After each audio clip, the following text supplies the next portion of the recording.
Amigos, cordiales saludos. Estamos en Fernando Aguayo, América. Cuando estuvimos en Lima, Perú, logramos algunas interesantes entrevistas, como la que realizamos con Eddie Fleischmann, un destacado periodista del Perú, quien dice que hay una crisis en el deporte de esa nación y que es el gobierno quien tiene que revertirla a favor de la juventud y la niñez del país del sur. Para, de algún modo, darles un contexto. En el año 86 aproximadamente, en época del primer gobierno de Alan García, se decidió suspender la educación física obligatoria de la escuela primaria y fueron despedidos muchísimos profesores de educación física. En adelante y desde entonces, quienes dictaron los cursos de educación física no eran propiamente profesores de educación física titulados, sino de otras materias y que de manera improvisada simplemente los hacían jugar algún deporte, alguna disciplina. Se retiró prácticamente la posibilidad de masificación de la práctica deportiva en la sociedad peruana, porque cuando en la escuela primaria no es obligatorio, en la escuela nacional digo, se pierde gran parte de la posibilidad de masificar la cultura por la práctica deportiva. Y esto ha sido así en los últimos 25 o 30 años. De manera que la consecuencia es lógica. Desde que tengo uso de razón, yo trabajo en periodismo deportivo hace 20 años, pero tengo mucho más años que eso. Y desde que tengo uso de razón no recuerdo algún gobierno peruano que haya tenido una política para el deporte de manera clara, definida, de largo plazo, con políticas determinadas y con una serie de decisiones que potencien la posibilidad de masificar por un lado y de competir bien por otro lado.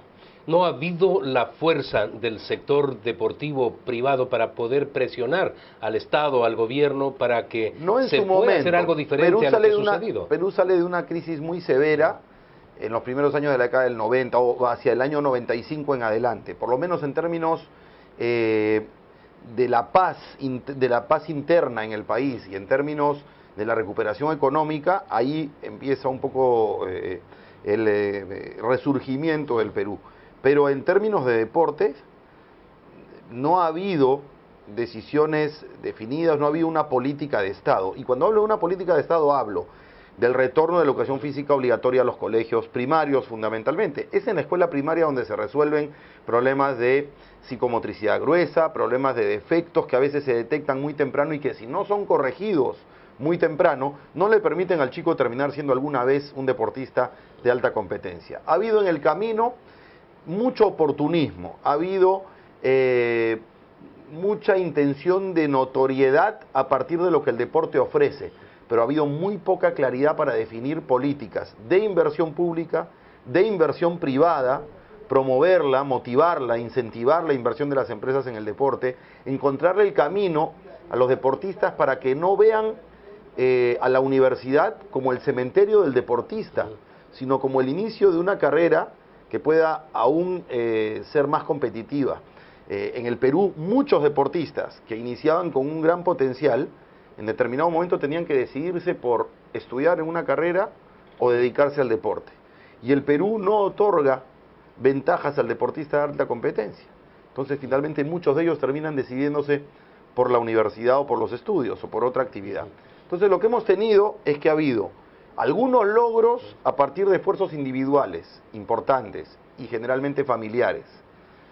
Y ha habido muy pocos logros en términos de deportes colectivos que han declinado de manera muy notoria, el caso del fútbol, del básquetbol, que prácticamente en el Perú está desaparecido, y del voleibol, inclusive femenino, que ha perdido la alta competencia que tuvo en los 80.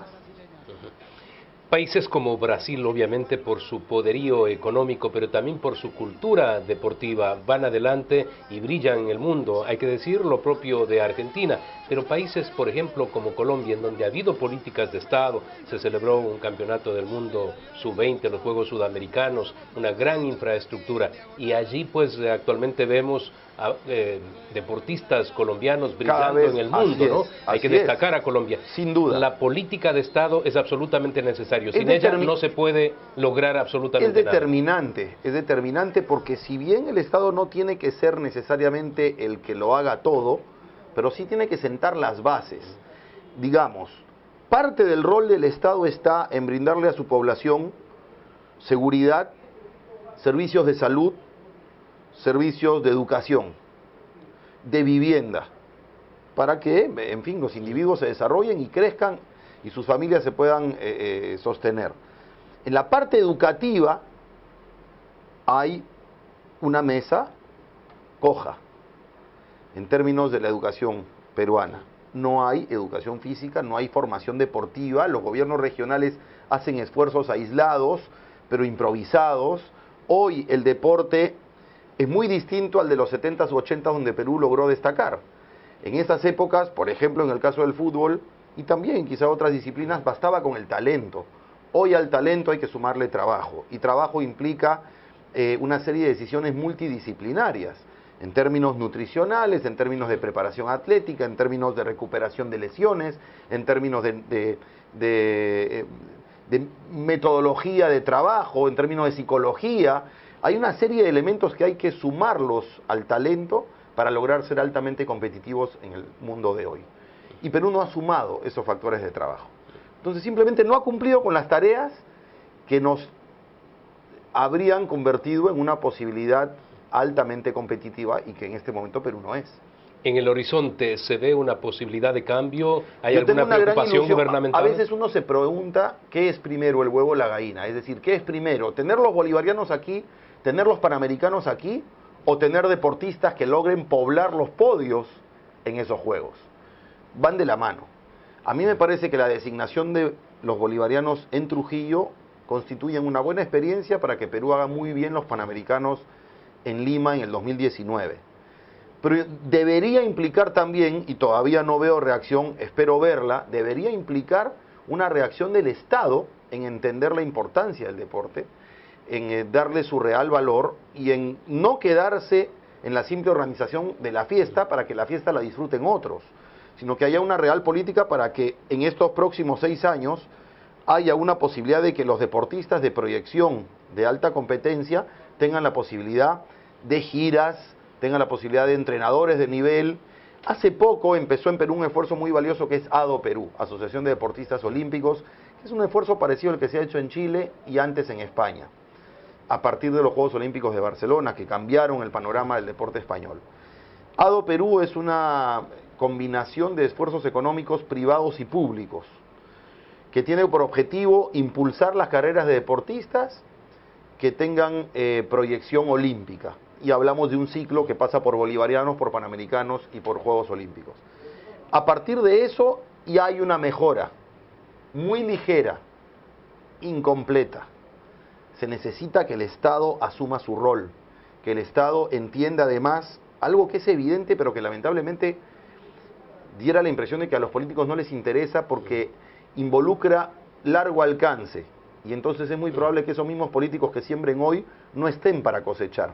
Y en los intereses de los réditos políticos está el poder cosechar en el momento para ganarse los aplausos de la tribuna. Entonces hay muchos políticos que quizá no tienen el interés de hacer la inversión que hay que hacer para los próximos 20 años en el deporte porque no van a estar para disfrutar de los resultados. Pero es imprescindible que el Estado lo asuma, es imprescindible que el gobierno de turno tenga y su presidente tenga una visión de estadista para el tema deportivo. Porque además la inversión en deporte implica un gran ahorro en presupuestos de salud, mejores individuos, mejores costumbres, mayor rescate de valores. Hay una serie de factores muy importantes más allá de sumar medallas o no. Lo que sucede es que si uno masifica la práctica deportiva y le da a la población menor una cultura de práctica deportiva, en los próximos años, como consecuencia lógica, los talentos tienen que brotar solos. A no dudarlo, y hay muchos ejemplos de países que han aplicado Colombia es un caso, políticas de Estado. Colombia, Venezuela por mucho tiempo, sí, que le dio mucho esfuerzo, una gran inyección económica a su deporte. Yo creo que Ecuador está haciendo una gran labor en los últimos tiempos, su atletismo lo viene demostrando, sus presencias cada vez más frecuentes en definiciones, en finales, aunque no sumen medallas, pero alcanzar semifinales, alcanzar finales en determinadas disciplinas, hablan de un esfuerzo que da frutos. Y en el fútbol también se está viendo.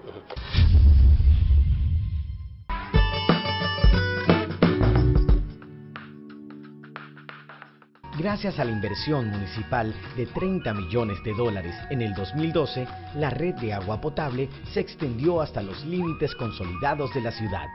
La competencia municipal seguirá invirtiendo.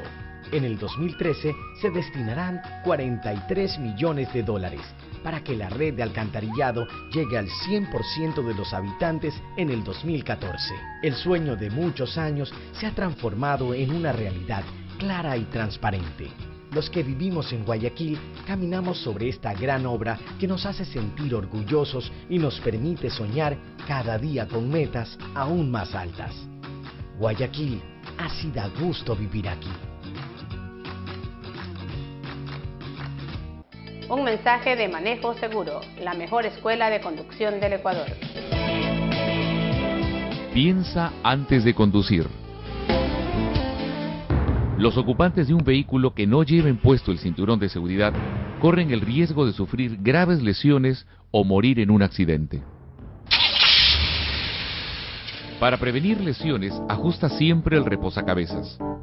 Para que sea efectivo, debe estar lo más cerca de la cabeza y a una altura adecuada. Los diferentes modelos de autos ofrecen varios diseños de sujeción y protección. Utiliza siempre el cinturón de seguridad. Un mensaje de Manejo Seguro, la mejor escuela de conducción del Ecuador. Valpisa te lleva al Mundial. Por compras superiores a $500, reclama un ticket. 2 personas podrán ver a la actriz. Sorteo el 3 de febrero con los últimos 4 números de la lotería. Valpisa ofrece granito, porcelanato, piedras, espacatos, ónix, cerámicas, mármol, traventinos y cuarzos. Todo en Valpisa, principal en Guayaquil. Víctor Emil Estrada 1316 entre Costanera y El Estero. Más información en valpisa@hotmail.com.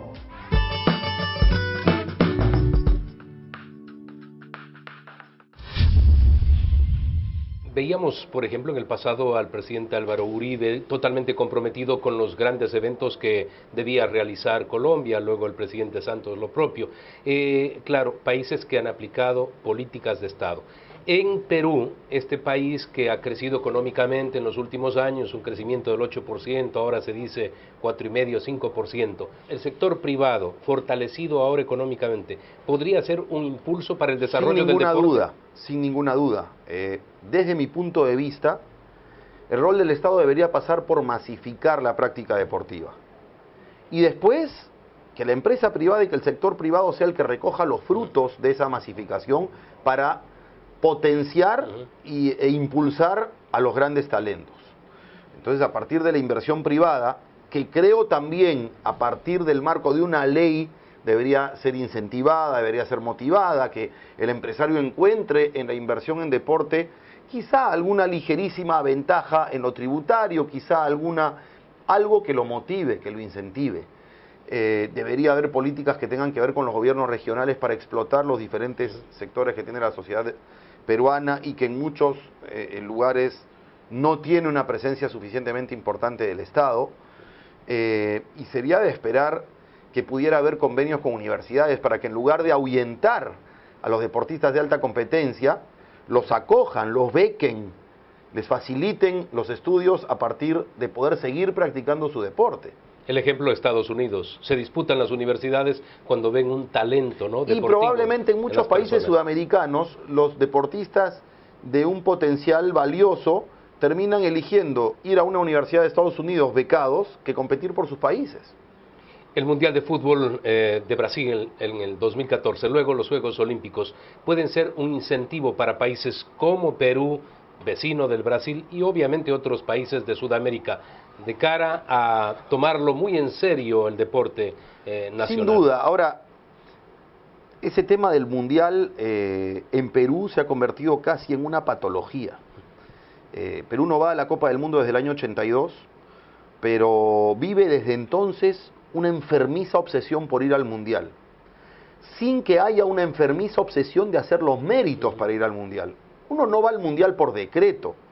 Uno no se ganó por estar en 3 Copas del Mundo hace 3 décadas.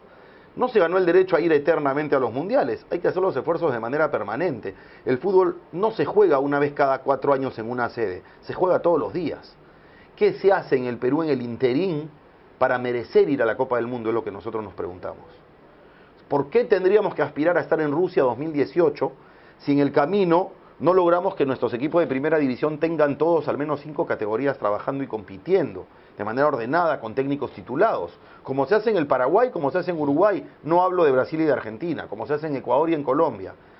Si no se fortalecen las instituciones de fútbol del país de la primera división y no se convierte realmente en una auténtica división de fútbol profesional que pretende alcanzar estándares de élite, no hay motivos para pensar que merezcamos ir al Mundial.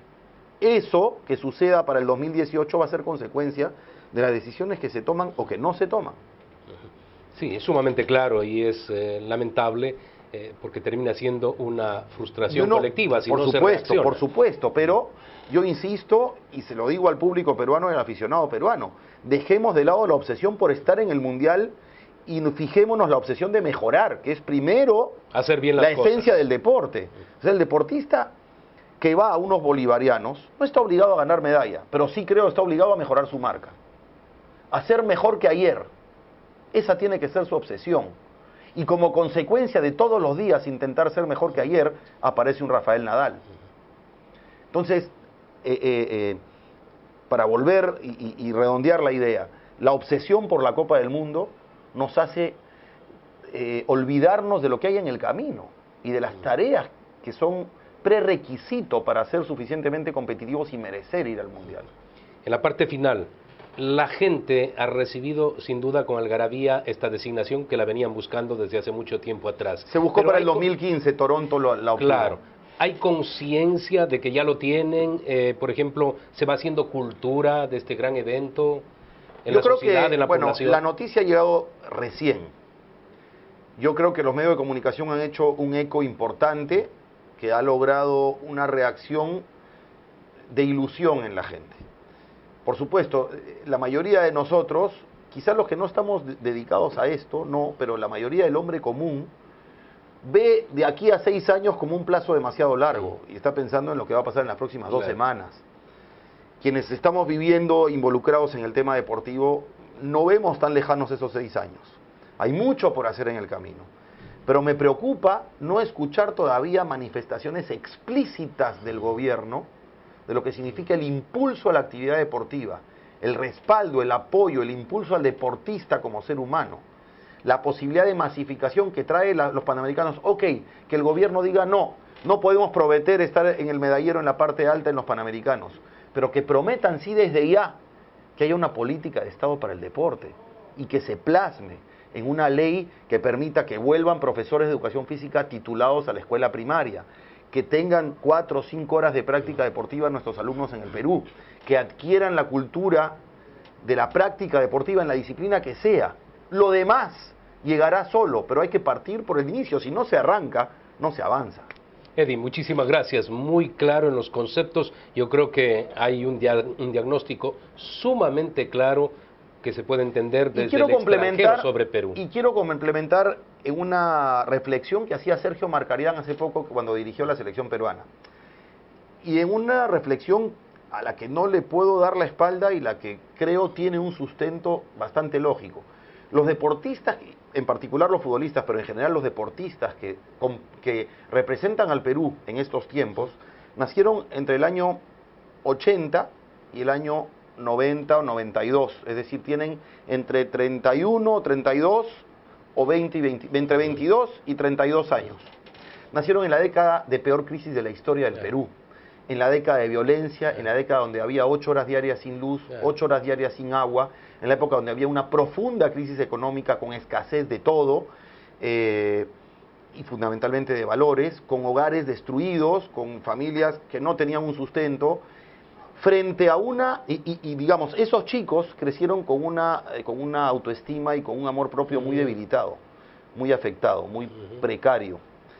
Es de esperar que los chicos que representen al deporte peruano del 2020 en adelante, que se hayan formado además en un país que recibe mejores noticias, que está pacificado, que tiene noticias de crecimiento económico, que tiene familias donde el padre ya trabaja y donde tiene unas vacaciones una vez al año y donde en muchísimos casos ya hay una clase media donde puede cambiar el vestuario cada cierto tiempo y tener un automóvil, va a crecer con una mayor autoestima, con una mejor posibilidad de representar al país en disciplinas deportivas y tener una mayor posibilidad de intentar ser competitivos.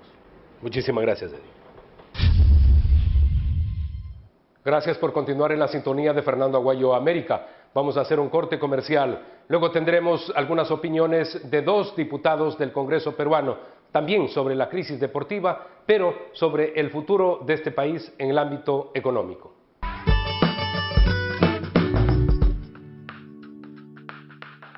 Gracias a la inversión municipal de 30 millones de dólares en el 2012, la red de agua potable se extendió hasta los límites consolidados de la ciudad. La competencia municipal seguirá invirtiendo. En el 2013 se destinarán 43 millones de dólares para que la red de alcantarillado llegue al 100% de los habitantes en el 2014. El sueño de muchos años se ha transformado en una realidad clara y transparente. Los que vivimos en Guayaquil caminamos sobre esta gran obra que nos hace sentir orgullosos y nos permite soñar cada día con metas aún más altas. Guayaquil, así da gusto vivir aquí.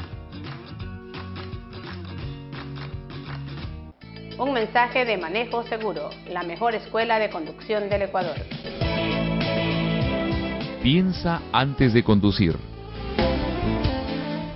Los ocupantes de un vehículo que no lleven puesto el cinturón de seguridad corren el riesgo de sufrir graves lesiones o morir en un accidente.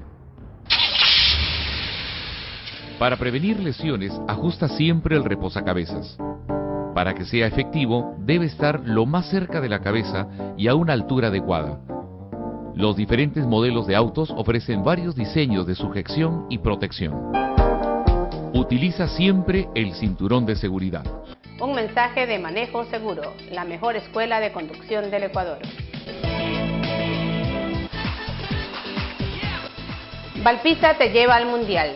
Por compras superiores a $500, reclama un ticket. 2 personas podrán ver a la actriz. Sorteo el 3 de febrero con los últimos 4 números de la lotería. Valpisa ofrece granito, porcelanato, piedras, espacatos, ónix, cerámicas, mármol, traventinos y cuarzos.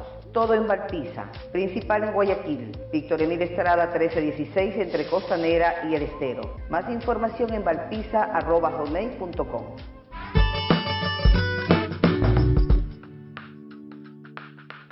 Les ofrecemos una entrevista con el joven diputado de oposición, Juan José Díaz Dios, del Congreso peruano, quien tiene algunas opiniones también sobre esta crisis del deporte en esa nación, pero dialogaremos sobre el futuro económico de este país, que ha tenido crecimientos del orden del 8 y el 9% en la última década. Luego de varios años de haber solicitado la sede para los Juegos Panamericanos, finalmente Lima la obtuvo y va a organizar los Juegos Panamericanos. ¿Cuál es la visión que tienen ustedes desde la juventud, desde el partido de oposición, sobre una cita internacional importante como esta? Bueno, en efecto, tengo 32 años, estamos en realidad muy ilusionados con hacer un buen papel como anfitriones en esta importante cita internacional para promover además una actividad tan importante en la formación de la juventud como es el deporte. Esperamos contar con un gobierno que asigne todos los recursos necesarios para hacer, reitero, un buen papel como anfitriones y estaremos esperando de todas maneras a nuestros hermanos de Ecuador para que nos visiten y se lleven la mejor impresión de nuestro país. La economía de Perú da la posibilidad de que se logre una buena infraestructura para que se hagan unos excelentes Juegos Panamericanos, como lo hizo el anterior, por ejemplo, México, ¿no? Sí, en efecto. Guadalajara. Perú tiene en este momento el problema del país no son los recursos, el problema del Perú son la eficiencia en el gasto público. Nosotros tenemos una serie de ministerios que están haciendo un gasto público por debajo del 20% del presupuesto que ellos manejan, así es que presupuesto, recursos, por supuesto que tenemos, lo que hace falta en todo caso y va a ser la labor de la fiscalización que hace mi partido, será hacerle seguimiento para que se cumplan con las metas y hagamos un buen papel como anfitriones en los Juegos Panamericanos. Y también en la parte deportiva, me imagino que le van a dar impulso para que se desarrolle más el deportista peruano. Así es, lamentablemente tenemos todavía ahí una deuda con los deportistas peruanos. El Estado no ha dado la infraestructura, no ha dado el apoyo al deporte nacional. En este sentido esperamos que sea el pretexto perfecto, por ejemplo, para terminar con toda la infraestructura, las canchas deportivas que hacen falta para que nuestro país, nuestros jóvenes sobre todo, tengan la oportunidad de competir de igual a igual con otros países que sí se han tomado en serio la inversión en el deporte. Su sentimiento al no estar su selección en el próximo Mundial en Brasil 2014. Bueno, ya que te digo, yo no he tenido la oportunidad de ver a mi selección en el Mundial, sin embargo, precisamente ese es un resultado de la falta de importancia o la poca importancia que le daba en todo caso los diferentes gobiernos al deporte nacional. Esperamos que eso se revierta, esperamos que estos Juegos Internacionales sean una forma en todo caso de ponernos al día en infraestructura y tengamos pronto ya la buena noticia de que gente como yo que no ha visto al Perú en el Mundial podamos tener esa alegría. ¿Cuál es la situación al momento de Perú en la proyección internacional? Se habla mucho de Perú, de las inversiones, del crecimiento económico en los últimos años, pero en el gobierno actual, ¿qué es lo que ha sucedido con el comercio, la economía peruana? Como saben, nosotros hemos dado muy buenas noticias en el mundo. Por ejemplo, en plena crisis internacional fuimos de los pocos países que no solamente digamos, nos sobrepusimos a la crisis, sino que crecimos en un momento muy complicado.